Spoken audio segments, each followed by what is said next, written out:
Hello বন্ধুরা, আশা করি তোমরা সবাই ভালো আছো। আজকে একটা বোনলেস চিকেন কারির রেসিপি তোমাদের দেখাবো, চলো দেখে নেওয়া যাক। আমি 500 গ্রাম বোনলেস চিকেন নিয়ে নিয়েছি।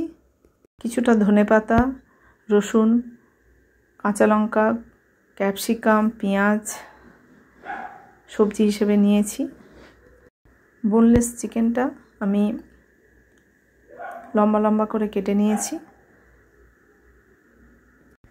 বোনলেস চিকেনের মধ্যে এবার একে একে আমি মশলাগুলো অ্যাড করব। নুন পরিমাণ মতো, লঙ্কার গুঁড়ো,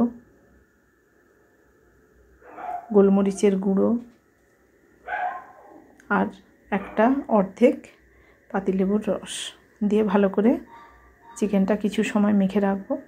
বেশি সময় মেখে রাখলে এটা বেশ সহজে নরম হয়ে যায়, খুব বেশি সময়ও লাগে না করতে।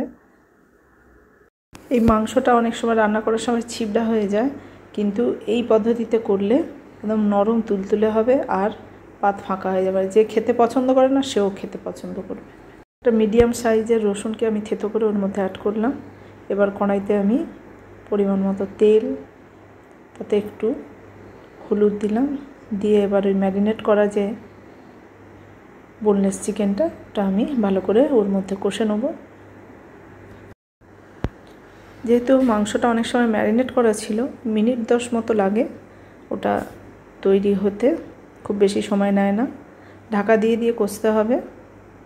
কষলে দেখুন তেল ছেড়ে আসছে। এবার আরেকটু আমি গোলমরিচ ওর মধ্যে অ্যাড করলাম, একটু ঝাল ঝাল হবে, খেতে বেশ ভালো লাগে। মিনিট 10 কষে নেওয়ার পর এবার ওর মধ্যে আমি ক্যাপসিকাম আর একটা মিডিয়াম সাইজের পেঁয়াজ, ধনেপাতা, কাঁচা লঙ্কা কুচিটা ওর মধ্যে দিয়ে ভালো করে কষতে থাকবো।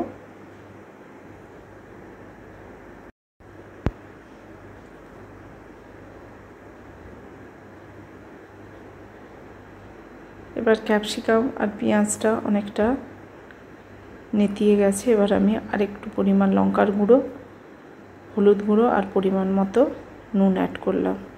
নুনটা প্রথম থেকে দেওয়ার দরকার নেই, দিলে ওটা থেকে জল ছাড়বে, তাই আমি লাস্টে নুনটা অ্যাড করলাম। আর পরিমাণ মতো একটু চিনি দিলাম, নুন মিষ্টি ঝালটা ব্যালেন্স হবে। আর কিছুটা টমেটো সস ওই 2 টেবিল স্পুন মতো অ্যাড করলাম, টেস্টটা আরও বেড়ে যাবে।